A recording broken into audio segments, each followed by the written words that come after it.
न जाने कितने सर कटे और कितने कटवाए हैं, तब जाकर हम क्षत्रिय कहलाए हैं। अपना जीवन देकर सबका जीवन खरीदने वाले, अपने कर्तव्य को ही जीवन की सार्थकता और गहन उत्तरदायित्व समझने वाले, अपने आप को संपूर्ण रूप से अपने लक्ष्य से बांधने वाले, समाज में अनुशासन की भावना भरने के लिए स्वयं को आत्मशासन में बांधने वाले, जीवन की ठोकरों और परीक्षा को अपना सौभाग्य मानने वाले, समाज के लिए जीवन, गौरव और सम्मान जुटाने के लिए अनोखे साधना कुटुंब श्री क्षत्रिय युवक संघ के प्रणेता परम पूज्य तन सिंह जी की 100वीं जयंती पर मैं उनको कोटि कोटि नमन करता हूं, वंदन करता हूं, प्रणाम करता हूं। श्री क्षत्रिय युवक संघ के संरक्षक माननीय भगवान सिंह जी और संघ प्रमुख श्री लक्ष्मण सिंह जी, मानपुर उपस्थित बड़े भाई केंद्र सरकार में मंत्री आदरणीय वीरेंद्र सिंह जी, राजस्थान की माननीय उप मुख्यमंत्री आदरणीय दिया कुमारी जी, राज्यसभा के माननीय सांसद शक्ति सिंह गोहिल जी,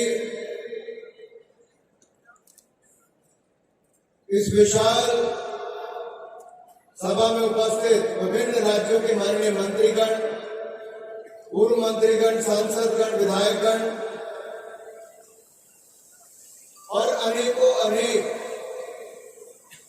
ऐसे मेरे क्षत्रिय भाई और बहन जो देश के कोने कोने से आए हैं, मैं आप सबका देश की राजधानी में बहुत बहुत स्वागत और अभिनंदन भी करता हूं और इस सम्मेलन में उपस्थित होने पर आप सबको शीश झुकाकर कोटि कोटि प्रणाम और वंदन भी करता हूं।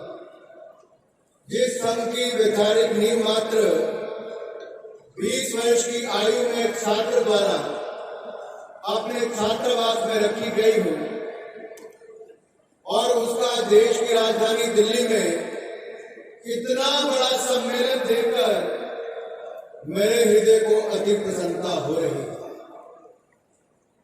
साथियों, बुज़दिली से इतिहास कभी बनता नहीं, सिफारिशों से इतिहास कभी बदलता नहीं। अमर है किससे अनगिनत हमारी जाबाजी के, जनाब राजपूत हैं हम जो अपनी माटी पर मरने से कभी डरता नहीं।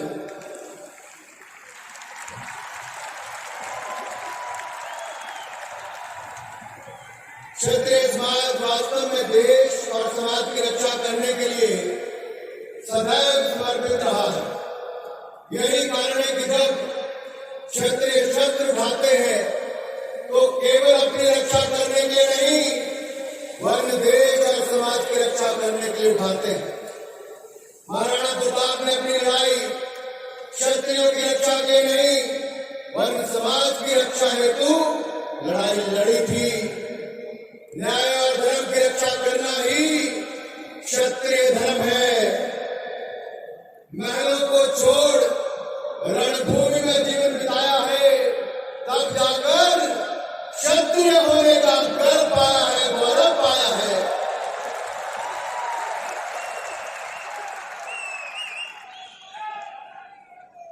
ऐसे युग पुरुष विरल ही होते हैं, ऐसे युग पुरुष विरले ही होते हैं जो देवसान के इतने वर्षों के बाद भी समुदाय के इतने सारे लोगों को एक साथ जोड़ पाने में और समाज को एक सूत्र में बांधने पर अपना सामर्थ्य हो, वो सामर्थ्य किसी और का नहीं, स्वर्गीय तन सिंह जी का ही हमारे आदरणीय तन सिंह। और मैं ये कहूंगा, आदरणीय तन सिंह जी ने क्षत्रिय युवक संघ की स्थापना राजपूत युवकों के अंदर ऐसे संस्कारों को भरने में, ऐसे चरित्र निर्माण में उनकी बहुत बड़ी भूमिका रही। राजपूत समाज के सभी सदस्यों को क्षत्रिय धर्म के दायित्व से परिचित कराने के लिए की थी। उन्होंने अपने त्याग और तपस्या से संगठन को इतना मजबूत बनाया कि 70 वर्ष बाद भी लगातार बढ़ते हुए समाज और राष्ट्र सेवा में समर्पित स्वयंसेवकों को तैयार करने का कार्य ये लगातार चल रहा है। वही क्षत्रिय युवक, वे श्री क्षत्रिय युवक संघ के रूप में क्षत्रिय समाज की युवा पीढ़ी को धर्म, संस्कृति, राष्ट्र और मानवता के कल्याण में नियोजित करने का मार्ग बनाया। आज यहाँ जब मैं आप सबके बीच में खड़ा हूं तो एक बात दिमाग में कौन रही है कि कुछ तो बात होगी। हम में तभी तो कहा गया कि रघुकुल रीत सदा चली आई, प्राण जाए पर वचन न जाए। हमारी यही कमिटमेंट, हमारी यही प्रतिबद्धता, यही जज्बा हमारी पहचान है कि जब जब इस भारत भूमि को अपने सपूतों की जरूरत पड़ी तो खून का एक एक कतरा बहाकर हमने अपनी मातृभूमि का गौरव बढ़ाने का कार्य किया है। बोलो रघुनंदन सियावर रामचंद्र की, रघुनंदन सियावर रामचंद्र की।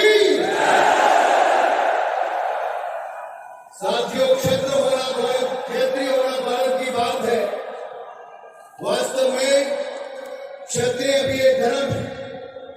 हमारा इतिहास रहा है कि देश और समाज की रक्षा करने के लिए अपना सर्वस्व न्यौछावर कर दिया। शौर्य और साहस के प्रतीक होने के साथ ही दया, क्षमा, करुणा, न्याय और धर्म का सदैव पालन किया है और आगे भी करते रहेंगे। श्री धन सिंह जी आधुनिक युग के अग्रणी विचारकों में से एक, जिनके आदर्शों को अपनाकर आज अनेकों क्षत्रिय युवा समाज और राष्ट्र की सेवा में अपनी भूमिका निभा रहे हैं। श्री क्षत्रिय युवक संघ के संरक्षक माननीय भगवान सिंह जी का संघ में योगदान अत्यंत महत्वपूर्ण रहा है और मुझे पूर्ण विश्वास है आप आगे भी अपना आशीर्वचन, मार्गदर्शन हमें सदा देते रहेंगे। किसी भी समुदाय और समाज का पूर्ण विकास तब तक संभव नहीं है जब तक महिलाओं और पुरुषों दोनों का समान रूप से अवसर न प्रदान किया जाए। हाल ही में देश ने अपना 75वां गणतंत्र दिवस बहुत ही धूमधाम के साथ मनाया और इस गणतंत्र दिवस में धूम किसी की रही तो भारत की नारी शक्ति की रही है। केवल भारत की नहीं, पूरे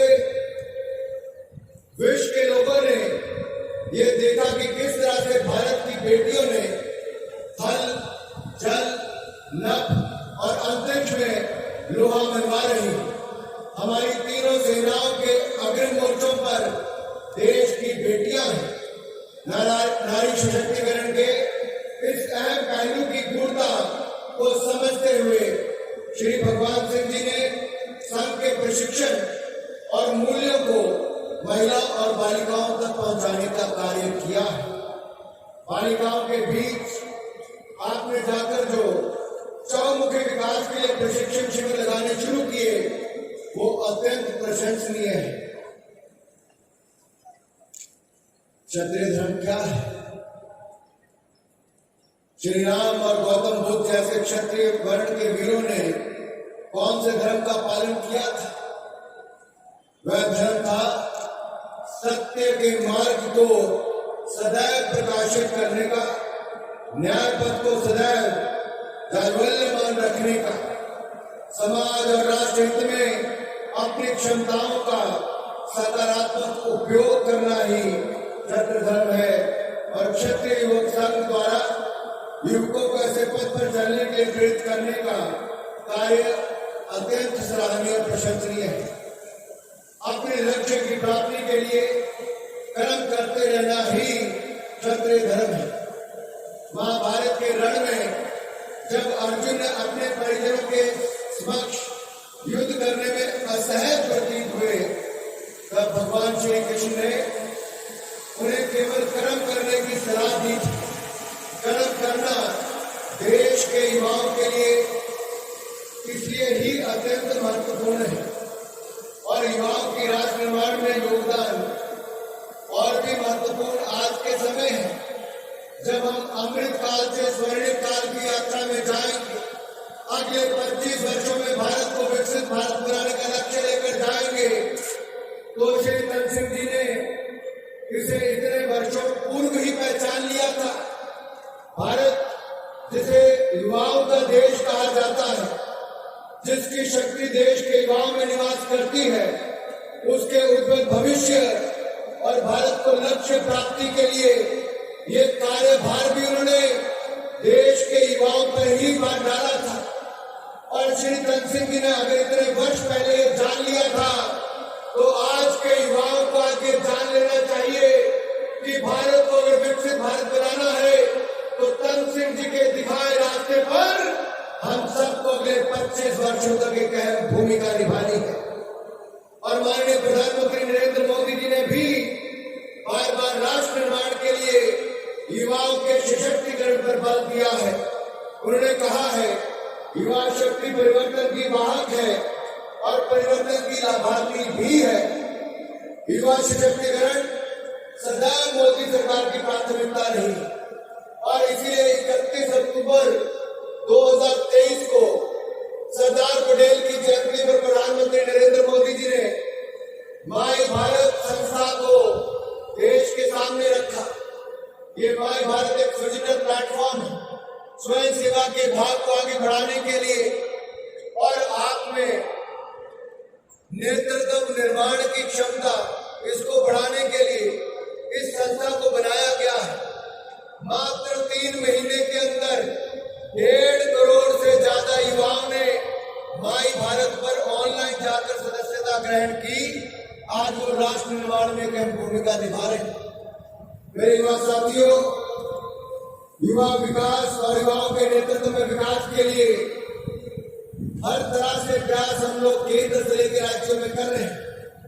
आज भारत के सामने एक ऐसा अवसर है कि हम अपने भारत को, जहां स्वामी विवेकानंद जी से लेकर तन सिंह जी के सपनों को साकार कर सकते हैं और नरेंद्र मोदी जी के नेतृत्व में लगातार उस दिशा में काम कर रहे हैं। आज भारत जब अपने स्वर्णिम काल के पथ पर अग्रसर है, तो मैं कह सकता हूं, आज आवश्यकता है ऐसे संगठनों की जो दक्षिण से लेकर उत्तर तक, पूर्व से लेकर पश्चिम तक सभी क्षेत्रों से आप सब लोग चलकर 2-2 दिनों में ट्रेनों में बैठकर दिल्ली की कड़कती ठंड में भी आप अनुशासित होकर सुबह से यहां पर बैठे हैं। ये दिखाता है तन सिंह जी ने कैसी सेना तैयार की थी और कैसे विचार सबके बीच में भरे। 70 वर्षों में जो उन्होंने किया है, आज वो हम सबको आगे बढ़ा रहा है। आज जब भारत आगे बढ़ रहा तो मैं इतना ही अंत में कहूंगा, ज्यादा समय नहीं लूंगा। मैं उन युग प्रवर्तक पूज्य तन सिंह जी को उनकी स्वामी जयंती पर उन्हें नमन करता हूं, जिनके नाम मात्र से ऊर्जा का प्रसार हो जाता है, उनके स्मरण से कर्तव्य बोध हो जाता है और जिन्होंने श्री क्षत्रिय युवक संघ के रूप में समुदायों को एक साथ जोड़कर रखने के लिए एक मंत्र दिया है। और मंत्र क्या है? डर उन्हें लगे